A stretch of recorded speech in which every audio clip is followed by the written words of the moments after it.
নমস্কার সুপ্রিয় সুধী, আমি শ্রী অন্তু দাশগুপ্ত। আজকে আপনারা এই ভিডিও থেকে শ্রীমদ্ ভগবদ গীতার প্রথম অধ্যায়ের প্রথম 5টি শ্লোক সংস্কৃত বিশুদ্ধ উচ্চারণে আত্মস্থ করবেন।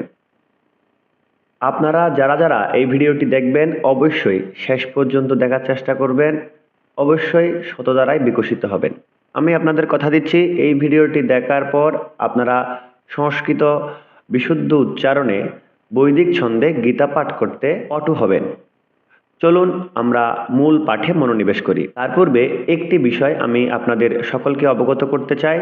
শ্রীমদ্ ভগবদ গীতায় 700টি শ্লোক রয়েছে, যা আমরা সকলে অবগত।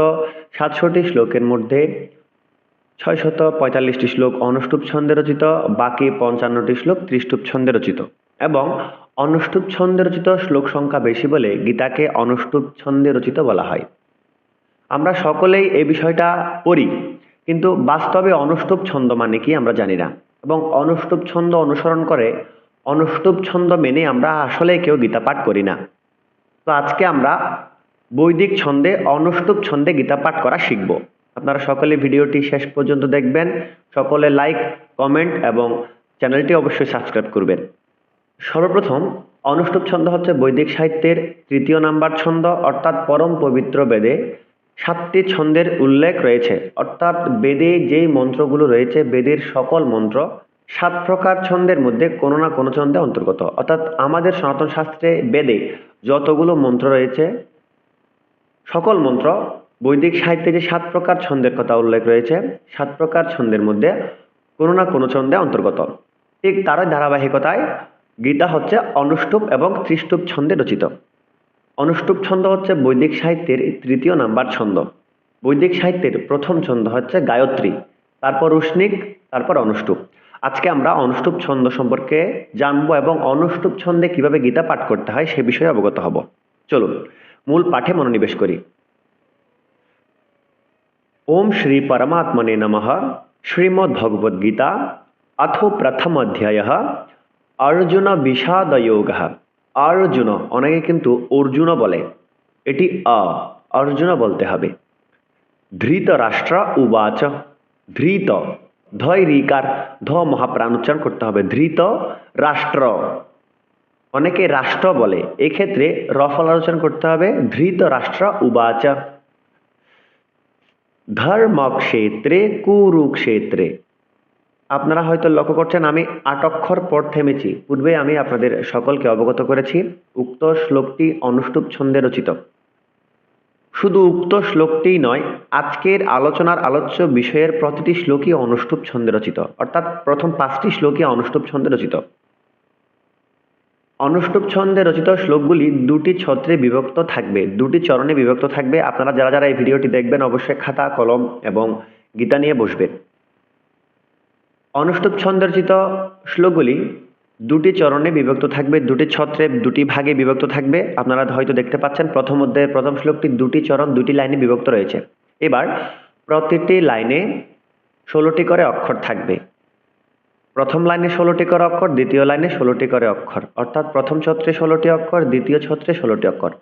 2টি ছত্রে মোট 32টি অক্ষর থাকবে।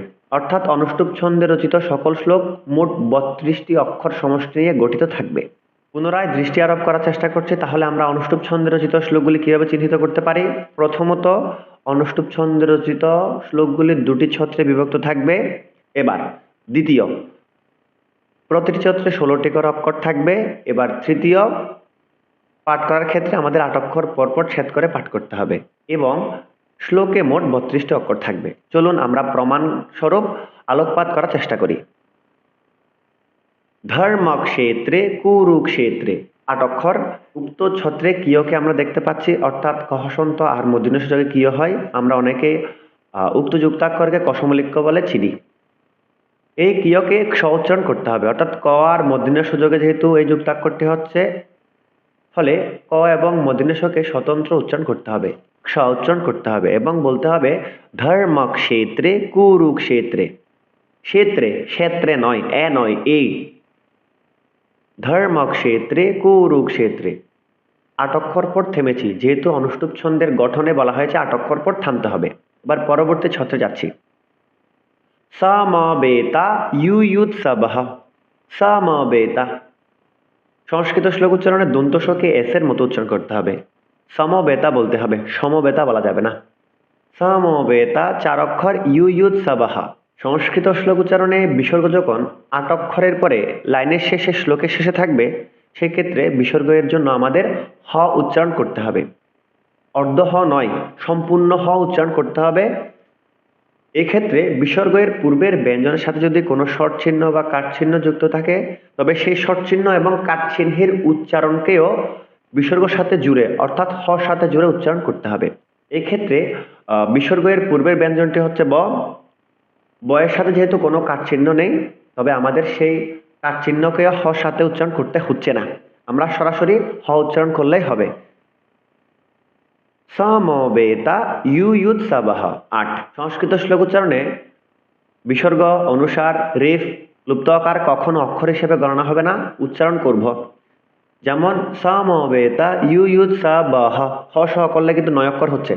আমরা পূর্বেই শিখেছি বিসর্গের জন্য হ আসছে, সংস্কৃত শ্লোক উচ্চারণে বিসর্গ, রেফ, লুপ্তকার অক্ষর হিসেবে গণনা হবে না, উচ্চারণ করব। আশা করছি আপনারা খুবই ভালোভাবে বুঝতে পারছেন। আমি আবারও অনুরোধ করব, আপনারা ভিডিওটি সম্পূর্ণ দেখবেন, শত ধারায় বিকশিত হবেন, আমি কথা দিচ্ছি। যদি না শিখেন বা শিখতে না পারেন, তবে পরবর্তী থেকে আমার ভিডিও দেখলে স্ক্রল করবেন। চলুন পরবর্তী ছত্রে যাচ্ছি। মা ম কাফ 3 অক্ষর, পাণ্ডবাস জৈব 8 অক্ষর, যেহেতু অনুষ্ঠুপ ছন্দে রচিত 8 অক্ষর পর ছেদ করতেই হবে, থামতেই হবে। মা ম কাফ কেন হলো? আমি পূর্বে বলেছি বিসর্গর জন্য হ উচ্চারণ হবে, কিন্তু বিসর্গ শ্লোকের শেষে 8 অক্ষরের পরে থাকতে হবে বা শ্লোকের শেষে থাকতে হবে। এই ক্ষেত্রে বিসর্গটি আমরা মাঝখানে দেখতে পাচ্ছি। তবে এইবার আমাদের মনে রাখতে হবে যে সংস্কৃত শ্লোক উচ্চারণে অনুষ্ঠুপ ছন্দ হলে বিসর্গ 1 থেকে 8 অক্ষরের মধ্যে থাকলে পরের ব্যঞ্জনটির দ্বিত্ব উচ্চারণ করতে হবে, পরের ব্যঞ্জনটি দুবার উচ্চারণ করতে হবে। আমি আবারও বলছি, সংস্কৃত শ্লোক উচ্চারণে অনুষ্ঠুপ ছন্দ হলে বিসর্গ 1 থেকে 8 অক্ষরের মধ্যে থাকলে বিসর্গ এর পরের ব্যঞ্জনটির দুবার উচ্চারণ করতে হয়, দ্বিত্ব উচ্চারণ করতে হয়। যেমন মা ম কাফ, মা ম কার পরে কিন্তু বিসর্গ রয়েছে, 3 অক্ষরে কিন্তু আমরা বিসর্গটি পেয়েছি। তাইলে আমরা পূর্বেই বলেছি 1 থেকে 8 অক্ষরের মধ্যে বিসর্গ থাকলে পরের ব্যঞ্জনটির দুবার উচ্চারণ করতে হয়, এজন্য এখানে মা ম কাফ বলেছি। এক্ষেত্রে যে বর্ণটির আমরা দুবার উচ্চারণ করব, সেই বর্ণটির প্রথমবার উচ্চারণে অর্ধেক করব। আমি আবার বলছি, যেহেতু প কে আমরা দ্বিতীয় উচ্চারণ করব, প এর প্রথমবার উচ্চারণে অর্ধেক করব, হসন্তযুক্ত প করব, পরের বার সম্পূর্ণ উচ্চারণ করব। এজন্যই মা ম কাফ পাণ্ডবাস জৈব 8 অক্ষর। মা ম কাফ প এর অর্ধেক উচ্চারণ করেছি, আবার সম্পূর্ণ উচ্চারণ করেছি, পাণ্ডবাস জৈব 8। পরবর্তী ছত্রে অর্থাৎ অন্তিম ছত্রে যাচ্ছি। কিম কুর্বত সঞ্জয় 8 অক্ষর। কিম কুর্বত সঞ্জয়, আপনারা হয়তো খুবই ভালোভাবে বুঝতে পেরেছেন। চলুন এবার দ্বিতীয় শ্লোকে যাচ্ছি। সঞ্জয় উবাচ, সঞ্জয় বলা যাবে না, সঞ্জয় উবাচ বলতে হবে। দৃষ্ট্বা তু পাণ্ডবানীকম, এখানে আমরা একটি বফলা দেখতে পাচ্ছি, অর্থাৎ মূর্ধন্য ষয়টা বফলা। সংস্কৃত শ্লোক উচ্চারণে বফলাকে বফলার মতো উচ্চারণ করতে হবে। অনেকেই বলেন ওয়া, ওয়া উচ্চারণ করা যাবে না, বফলাকে ব, বফলার মতো উচ্চারণ করতে হবে, কেননা এই বটি অন্তস্থ ব, এজন্য এটাকে বফলার মতো উচ্চারণ করতে হবে। বলতে হবে দৃষ্ট্বা, দৃষ্ট্বা তু পাণ্ডবানীকম 8 অক্ষর। পরবর্তী ছত্রে যাচ্ছি। বিউঢ়ম দুর্যোধনস্তদা 8। সংস্কৃত শ্লোক উচ্চারণে অন্তস্থ জকে ইয় উচ্চারণ করতে হবে, বিউঢ়ম। সংস্কৃত শ্লোক উচ্চারণে অনুসার যখন কোনো শব্দের শেষে থাকবে, অনুসার উচ্চারণ ময়ে হসন্ত করতে হবে। অর্থাৎ আমি আরেকটু বিশদভাবে আলোকপাত করার চেষ্টা করছি। সংস্কৃত শ্লোক উচ্চারণে অনুসার দুভাবে ব্যবহৃত হয়, প্রথমত শব্দের শেষে, দ্বিতীয়ত শব্দের মাঝখানে। প্রথমত শব্দের শেষে যদি অনুসার হয়, তবে অনুসার উচ্চারণ ময় হসন্ত করব, যেই রূপ উক্ত স্থানে করেছি, বিউঢ়ম বলেছি। এবার অন্যতায় হচ্ছে যখন অনুসার শব্দের মাঝখানে বসবে, তখন অনুসারের উচ্চারণ কিরূপ করব, সেটি সম্পূর্ণরূপে নির্ভর করবে অনুসারের পরের ব্যঞ্জনটির ভিত্তিতে। যেমন এখানে আমরা দেখতে পাচ্ছি আচার্যমুপসঙ্গম্য, আচার্যমুপসংগম্য সংগম্য দন্তস্বর পরে অনুসার রয়েছে এবং অনুসারের পরে গ ব্যঞ্জনটি রয়েছে। আমি পূর্বেই বলেছি অনুসার যদি মাঝখানে বসে অনুসার উচ্চারণ কিরূপ হবে সেটি সম্পূর্ণরূপে নির্ভর করবে অনুসারের পরের ব্যঞ্জনটির ভিত্তিতে। অনুসারের পরের ব্যঞ্জনটি যদি বর্গীয় বর্ণ হয় অর্থাৎ ক থেকে ম পর্যন্ত বর্ণ হয় তবে যেই বর্গের বর্ণটি বসবে সেই বর্গের নাসিক্য উচ্চারণ করতে হবে। যেমন উক্ত স্থানে আমরা দেখতে পাচ্ছি, আপনারা অবশ্যই গীতা নিয়ে বসবেন, যে অনুসারের পরের ব্যঞ্জনটি গ অর্থাৎ ক বর্গীয় ধ্বনি। প্রত্যেক বর্গীয় বর্ণের শেষ বর্ণকে নাসিক্য ব্যঞ্জন বলা হয়। প্রত্যেক বর্গীয় ব্যঞ্জন এর শেষ বর্ণকে নাসিক্য ব্যঞ্জন বলা হয়। যেমন ক ক গ গ ও, ক বর্গীয় ধ্বনির নাসিক্য ব্যঞ্জন হচ্ছে ক বর্গীয় ধ্বনির নাসিক্য ব্যঞ্জন উ। এবার চ চ জ জ নিয়, চ বর্গীয় ধ্বনির নাসিক্য ব্যঞ্জন নিয়। এভাবে এখানে যেহেতু দন্তস্বর পরে অনুসার রয়েছে, অনুসারের পরের ব্যঞ্জনটি ক বর্গীয় ধ্বনি, তবে অনুসার উচ্চারণ ক বর্গীয় ধ্বনির নাসিক্য উচ্চারণ করতে হবে। ক বর্গীয় ধ্বনির নাসিক্য বর্ণ হচ্ছে উ, এক্ষেত্রে আমাদের অনুসার উচ্চারণ উ করতে হবে। তো এই বিষয়টা আবারও বলছি যে আচার্যমুপসংগম্য সংগম্য বলতে হবে। চলুন পূর্ব থেকে আবার একটু আলোকপাত করে আসি। বিউঢম 2 অক্ষর, দুরিয় 4 অক্ষর, ধনস ধা 8 অক্ষর। আশা করছি আপনারা বুঝতে পেরেছেন। পরবর্তী ছত্রে যাচ্ছি। আমি আপনাদের সুবিধার্থে গীতা নিয়ে বসেছি, আপনারাও গীতা নিয়ে বসবেন। আমি যেই গীতাটি নিয়ে বসেছি সেই গীতাটি হচ্ছে গীতা প্রেস, গৌরক্ষপুর গীতা প্রেস প্রকাশনীর একটি গীতা, গীতা প্রেস প্রকাশনীর গীতা। আপনারা এই গীতাটি আমার খুবই ভালো লাগে, যদিও সকল প্রকাশনীর গীতা আমার খুব ভালো লাগে, আমি তারপরেও গীতা প্রেসকে একটু বেশি পছন্দ করি। পরবর্তী অংশে যাচ্ছি। আচার্যমুপসংগম্য 8 অক্ষর, আচার্যমুপসংগম্য। সংগম্য কেন হলো, অর্থাৎ অনুসার উচ্চারণ উ কেন হলো, সেই ব্যাখ্যাটা আমি কিছুক্ষণ আগে দিয়েছি। পরবর্তী ছত্রে যাচ্ছি। রাজা বাচ নামব্রবীত, রাজা বাচ নামব্রবীত, বীত দীর্ঘস্বর উচ্চারণ করতে হবে। দেখুন উক্ত শ্লোকটি পাঠ করে প্রথম ছত্রে পেয়েছি 16টি অক্ষর, দ্বিতীয় ছত্রেও পেয়েছি 16টি অক্ষর। দৃষ্টবাতু পাণ্ডবানিকম 8 অক্ষর, বিউঢ়ম দুর্যোধনস্তদা 8 অক্ষর, আচার্যমুপসংগম্য 8 অক্ষর, রাজা বাচ নামব্রবীত 8 অক্ষর। তাহলে উক্ত শ্লোকটি পাঠ করে প্রথম ছত্রে পেয়েছি 16টি অক্ষর, দ্বিতীয় ছত্রে পেয়েছি 16টি অক্ষর। সুতরাং এই শ্লোকটি তথা এর পূর্বের শ্লোকটি অর্থাৎ আগের শ্লোকটি অনুষ্টুপ ছন্দে রচিত। চলুন আমরা তৃতীয় শ্লোকে যাচ্ছি। সকল শ্লোক পাঠনের শেষে আমরা সুর দিয়ে পাঠ করার চেষ্টা করব। ততক্ষণ পর্যন্ত এই ভিডিওতে চোখ রাখুন। আমি আবারও বলছি, শেষ পর্যন্ত দেখলে আপনারা শত দ্বারাই বিকশিত হবেন। এবং অবশ্যই আপনারা আপনাদের গুরুত্বপূর্ণ মন্তব্য কমেন্ট বক্সে লিখে যাবেন। সাবস্ক্রাইব করতে ভুলবেন না কিন্তু। এবার তৃতীয় শ্লোকটি। পশ্যইতাম পাণ্ডু পুত্রানাম। সংস্কৃত শ্লোক উচ্চারণে কিছু কিছু শ্লোক দুটি ছত্রে শেষ, এবং আমরা পড়েছি প্রতিটি শ্লোককে 4 বার থেমে পাঠ করতে হবে, অর্থাৎ অনুষ্টুপ ছন্দ হলে। কিন্তু গীতায় এমন এমন কিছু শ্লোক রয়েছে অনুষ্টুপ ছন্দে কিন্তু 2 চরণে শেষ। এক্ষেত্রে আমাদের সর্বপ্রথম বাংতে জানতে হবে, অর্থাৎ কোন স্থানে গিয়ে আমাদের থামতে হবে, অর্থাৎ অষ্টম অক্ষর কোন স্থানে হচ্ছে। যেমন এই শ্লোকে আমরা দেখতে পাচ্ছি পশ্যইতাম পাণ্ডুপুত্রানামাচার্য, পাণ্ডুপুত্রানামাচার্য একটি শব্দ। এই শব্দ কোন স্থানে আমাদের অষ্টম অক্ষর হচ্ছে, কিভাবে ভাঙতে হবে, চলুন আমরা দৃষ্টি আরোপ করি। পশ্যইতাম, ওই পশ্যই দীর্ঘস্বর, অনুসার যেহেতু শব্দের শেষে রয়েছে আমরা ম উচ্চারণ করবো অনুসারের জন্য। পশ্যইতাম 3 অক্ষর, পাণ্ডু 5 অক্ষর, পুত্রানাম ম আকার মার স্থানে 8 অক্ষর হচ্ছে। এখন আমাদের বন্টন করতেই হবে। আমরা সকলে ছোটবেলায় পড়েছি মহসন্ত যোগ আ সমান মা, ম আকার মা পড়েছি, ম যোগ আ সমান মা, মহসন্ত যোগ আ সমান মা। তো এখানে মহসন্তকে পূর্বের ছত্রের সাথে যুক্ত করে আকে পরবর্তী ছত্রের সাথে যুক্ত করে আমাদের উচ্চারণ করতে হবে, যেহেতু উক্ত স্থানে অষ্টম অক্ষর হচ্ছে। পশ্যইতাম পাণ্ডু পুত্রানাম 8 অক্ষর। এবার মকে যেহেতু অর্থাৎ মহসন্তকে যেহেতু পূর্বের ছত্রের সাথে যুক্ত করেছি, অবশিষ্ট রয়েছে আ।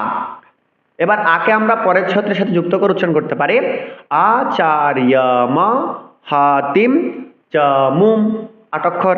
আবার বলছি আচার্য, অন্তস্থ যাকে ইয়র মতো উচ্চারণ করতে হবে। আচার্যম হাতিম চ মুম, তিম দীর্ঘস্বর উচ্চারণ করতে হবে, অনুসার যেহেতু শব্দের শেষে বসেছে ম উচ্চারণ করতে হবে, অর্থাৎ মহাসন্ত উচ্চারণ করতে হবে। আচার্য মা হাতিম চ মুম, 8 অক্ষর। তাহলে উক্ত শ্লোকের প্রথম ছত্রে আমরা 16টি অক্ষর পেয়েছি। পরবর্তী ছত্রে যাচ্ছি, যদিও আলোচনা বিশুদ্ধ হচ্ছে। বিউঢাম 2 অক্ষর, দ্রুপদ 5 অক্ষর, পুত্রেণ 8 অক্ষর। বিউঢাম দ্রুপদ পুত্রেণ 8 অক্ষর। পরবর্তী ছত্রে যাচ্ছি, তব শিষ্যেন ধীমতা 8 অক্ষর। তব শিষ্যেন ধীমতা, ধী মহাপ্রাণ দীর্ঘস্বর উচ্চারণ করতে হবে। তব শিষ্যেন ধীমতা 8 অক্ষর। তাহলে উক্ত শ্লোকটিতেও প্রথম ছত্রে 16, দ্বিতীয় ছত্রে 16টি অক্ষর পেয়েছে। সুতরাং উক্ত শ্লোকটিও অনুষ্টুপ ছন্দে রচিত। এবার আমরা চতুর্থ শ্লোকে যাচ্ছি। অত্র শূরা মহে শ্বাসাহা, একটু ব্যতিক্রমী, আপনারা হয়তো দেখতে পাচ্ছেন। অত্র শূরা মহে শ্বাসাহা, শ্বাসাহা বললাম, অর্থাৎ বিসর্গের ব্যবহার করেছি, বিসর্গের উচ্চারণ করেছি। কেন? আমি পূর্বেই বলেছিলাম 8 অক্ষরের পরে শ্লোকের পরে বিসর্গ থাকলে সেক্ষেত্রে আমাদের হ উচ্চারণ করতে হবে, কিন্তু উক্ত স্থানে 8 অক্ষরের পরে কোনো বিসর্গ দেখতে পাচ্ছি না, কিন্তু উচ্চারণ করছি বিসর্গের মতো। সংস্কৃত শ্লোক উচ্চারণে বিসর্গ 3 ভাবে ব্যবহৃত হয়। প্রথমত শ্লোকের শেষে 8 অক্ষরের পরে, দ্বিতীয়ত 8 অক্ষরের মধ্যে, অর্থাৎ প্রথমত শ্লোকের শেষে 8 অক্ষরের পরে হলে আমরা হ উচ্চারণ করি, এবং দ্বিতীয়ত 8 অক্ষরের মধ্যে ছন্দের গঠন অনুসারে, অনুষ্টুপ ছন্দ হলে 8 অক্ষরের মধ্যে, ত্রিষ্টুপ হলে 11 অক্ষরের মধ্যে, গায়ত্রী হলে 8 অক্ষরের মধ্যে, এভাবে চলবে। জগতী হলে 12 অক্ষরের মধ্যে। প্রতিটি ছন্দে যেহেতু আলাদা আলাদা বৈশিষ্ট্য রয়েছে, ছন্দের বৈশিষ্ট্য গঠন অনুসারে যদি মাঝখানে বসে বিসর্গটা, তাহলে পরের ব্যঞ্জনটির দ্বিতীয় উচ্চারণ করতে হয়। 2টি পেয়েছি। প্রথমটি হচ্ছে শ্লোকের শেষে বসলে হ উচ্চারণ করব, দ্বিতীয়ত হচ্ছে মাঝখানে বসলে, ছন্দের গঠন অনুসারে মাঝখানে বসলে আমরা পরের বর্ণটি 2 বার উচ্চারণ করব, এবং অন্তিম শেষেরটি হচ্ছে লুপ্ত থেকে। এই লুপ্ত থেকে ছন্দের গঠন অনুসারে অনুষ্টুপ ছন্দ হলে 8 অক্ষরে বা ত্রিষ্টুপ হলে 11 অক্ষরে যদি 3 ধরনের স, তালব্য স, মূর্ধন্য স, দন্ত স আর র ঔকার, আবার বলছি তালব্য স, মূর্ধন্য স, দন্ত স, র ঔকার, এই 5টি বর্ণ বা চিহ্নের মধ্যে যে কোনো একটি থাকলে তারপরে আমাদের বিসর্গের ব্যবহার করতে হয়। বিসর্গ কিন্তু থাকবে না, লুপ্ত থেকে এই বিসর্গের ব্যবহারটি ঘটে, যেটি ছন্দের গঠন অনুসারে। যেহেতু এখানে অনুষ্টুপ ছন্দ, আপনারা খেয়াল করুন, অত্র শূরা মহে শ্বাসা, দেখুন অষ্টম অক্ষরে কিন্তু 3 ধরনের স্বর মধ্যে দন্ত স রয়েছে, ফলে এখানে বিসর্গের ব্যবহার ঘটবে লুপ্ত থেকে। তো এখানে আমাদের দন্ত স আসার পরে বিসর্গের ব্যবহার করতে হবে। তো বিসর্গের ব্যবহার করলে অত্র শূরা মহে শ্বাসাহা, বিসর্গের জন্য হ উচ্চারণ করব। বিসর্গের পূর্বের ব্যঞ্জন দন্ত স, দন্তের সাথে আকার রয়েছে, আকারের উচ্চারণকে আমাদের হর সাথে যুক্ত করে উচ্চারণ করতে হবে। এজন্যই অত্র শূরা মহে শ্বাসাহা 8 অক্ষর। সংস্কৃত শ্লোক উচ্চারণে বিসর্গ, লুপ্ত অকার, রেফ কখনো অক্ষর হিসেবে গণনা হবে না। এজন্যই এখানে হাটা অক্ষর হিসেবে গণনা করছি না, উচ্চারণ করছি। আপনারা আবার অবলোকন করুন, অত্র শূরা মহে শ্বাসা, দেখুন হা, হা সহ কিন্তু 9 অক্ষর হচ্ছে, কিন্তু আমরা হাটা উচ্চারণ করব, গণনা করব না। আমাদের বলতে হবে অত্র শূরা মহে শ্বাসাহা, সাহা, দন্ত সকে কিন্তু এসের মতো উচ্চারণ করেছি, মহে শ্বাসাহা বললে হবে না। 8 অক্ষর হয়েছে। পরবর্তী ছত্রে যাচ্ছে ভীমার, ভী মহাপ্রাণ দীর্ঘস্বর। ভীমার্জুন সামায়ুধি 8, ভীমার্জুন সামায়ুধি, এক্ষেত্রে দ এর মহাপ্রাণ উচ্চারণ করতে হবে, ধি। 8 অক্ষর, ভীমার্জুন সামায়ুধি 8 অক্ষর। এই ছত্রে 16টি পেয়েছি। এবার পরবর্তী লাইনে যাচ্ছি। ইউয়ুধানো 4 অক্ষর, বিরাটশ্চ 8 অক্ষর। ইউয়ুধানো, নো দীর্ঘস্বর, ধা মহাপ্রাণ দীর্ঘস্বর, ইউয়ুধানো বিরাটশ্চ 8 অক্ষর। দ্রুপদশ্চ মহারথঃ, দ্রুপদশ্চ মহারথঃ, বিসর্গের জন্য হ উচ্চারণ করলাম। তাহলে উক্ত শ্লোকটির প্রথম ছত্রে পেয়েছি 16টি অক্ষর, দ্বিতীয় ছত্রে পেয়েছি 16টি অক্ষর। সুতরাং এই শ্লোকটি অনুষ্টুপ ছন্দে রচিত। এবার অন্তিম শ্লোকে যাচ্ছি, অর্থাৎ এই ক্লাসের অন্তিম শ্লোক, পঞ্চম শ্লোক। দৃষ্ট কেতুশ্চেকিতানঃ 8 অক্ষর। দৃষ্ট কেতুশ্চেকিতানঃ 8 অক্ষর। কাশীরাজশ্চ বীর্যবান কাশীরাজশ্চ বীর্যবান। সংস্কৃত শ্লোক উচ্চারণে যদি কোনো বর্ণের নিচে হসন্ত চিহ্নটি থাকে তবে আমাদের মনে করতে হবে, অর্থাৎ হসন্ত চিহ্নটি দ্বারা জানান দেয় যে বর্ণের সাথে হসন্ত চিহ্নটি যুক্ত হয় সেই বর্ণটির অর্ধেক উচ্চারণ করতে হবে। যেমন উক্ত স্থানে আমরা দেখতে পাচ্ছি বীর্যবান, বি দীর্ঘস্বর, ইয় অন্তস্থ জকে ইয় উচ্চারণ করতে হবে। বান ব আকার নহসন্ত নয়ের অর্ধেক উচ্চারণ করতে হবে। বীর্যবান বলা যাবে না, বান বলতে হবে। পুনরায় বলছি, কাশী রাজশ্চ 5, বীর্যবান 8। পরবর্তী লাইনে যাচ্ছি, পুরুজিত কুন্তি ভোজশ্চ 8। পুরুজিত কুন্তি 5, ভোজশ্চ 8, শৈব্যশ্চ নারা পুঙ্গাবাহ। শৈব্যশ্চ নারা পুঙ্গাবাহ 8। তাহলে উক্ত শ্লোকটি পাঠ করে আমরা প্রথম ছত্রে পেয়েছি 16টি অক্ষর, দ্বিতীয় ছত্রে পেয়েছি 16টি অক্ষর। সুতরাং এই শ্লোকটিও অনুষ্ঠুপ ছন্দে রচিত। সুপ্রিয় সুধী, আমি যে পদ্ধতিতে গীতা পাঠ করলাম এটাই হচ্ছে গীতা পাঠ করার সঠিক পদ্ধতি, যেটি পরম পবিত্র বেদে উল্লেখ রয়েছে। বেদাঙ্গ নামক শাস্ত্রে 6 বেদাঙ্গ শিক্ষা, কল্প, নিরুক্ত, ছন্দ, ব্যাকরণ, জ্যোতিষ অর্থাৎ বেদ পাঠের সহায়ক গ্রন্থকে বেদাঙ্গ বলা হয়। গীতাও কিন্তু বেদেরই অংশ, গীতাকে পঞ্চম বেদ বলা হয়। গীতাও বেদেরই অংশ। এবার বেদ পাঠের সহায়ক গ্রন্থকে বেদাঙ্গ বলা হয়। আপনি বেদ পাঠ করতে চাইলে আপনাকে আগে বেদাঙ্গ বিষয়ে অবগত হতে হবে। আমি এখন যে পদ্ধতিতে পাঠ করেছি এটা হচ্ছে গীতা পাঠের বিশুদ্ধ পদ্ধতি। আপনারা হয়তো যারা যারা গীতা পাঠ করেন, গীতা নিয়ে রিসার্চ করেন, আপনারা বুঝতে পারবেন। আর চলুন উক্ত শ্লোকগুলি আমরা সুর দিয়ে পাঠ করার চেষ্টা করি। ওম শ্রী পরমাত্মনে নমঃ। শ্রীমদ্ ভগবদ গীতা अथ प्रथमोऽध्यायः। अर्जुन विषाद योगः। धृतराष्ट्र उवाच धर्मक्षेत्रे कुरुक्षेत्रे समवेतायुयुत्सवः। मामकाः पाण्डवाश्चैव किमकुर्वत सञ्जय। संजय उवाच दृष्ट्वा तु पाण्डवानीकं व्यूढं दुर्योधनस्तदा आचार्यमुपसंगम्य राजा वचनमब्रवीत्। पश्यतां पाण्डुपुत्राणाम् आचार्यमहतिं च मूं व्यूढां द्रुपदपुत्रेण तव शिष्येन धीमता। अत्र शूरा महेश्वासाः भीमार्जुन समायुधि। युयुधानो विराटश्च द्रुपदश्च महारथः। दृष्टकेतुश्चेकितानः काशीराजश्च वीर्यवान्। पुरुजित् कुन्तिभोजश्च शैभ्यश्च नरपुङ्गवः। সুপ্রিয় সুধী, আমি কিন্তু না দেখেই পাঠ করলাম। আপনারা এইভাবেই পাঠ করলে না দেখেই পাঠ করতে পারবেন এবং এমনভাবে আপনাদের কণ্ঠস্থ হবে যা কোনো দিন এবং আমৃত্যু পর্যন্ত মনে থাকবে এবং সহজেই সকলকে শেখাতে পারবেন। আমি চাই আমার এই কার্যক্রমের দ্বারা আপনারা অন্য 10 জনকে উপকৃত করুন। আমি মনে করি এই সনাতন শাস্ত্র সম্পর্কে আপনাদের অবগত করানোটা আমার কর্তব্য আর আপনাদের অধিকার। তো সুপ্রিয় সুধী, আশা করছি এই ভিডিওটি আপনাদের খুবই ভালো লেগেছে। আর শীঘ্রই দেখা হবে পরের 5টি শ্লোকের আলোচনায়। যদি ভালো লেগে থাকে অবশ্যই মন্তব্যটা জানিয়ে যাবেন। সম্পূর্ণ ভিডিওটি যারা যারা দেখেছেন তারা অবশ্যই শিখতে পারবেন।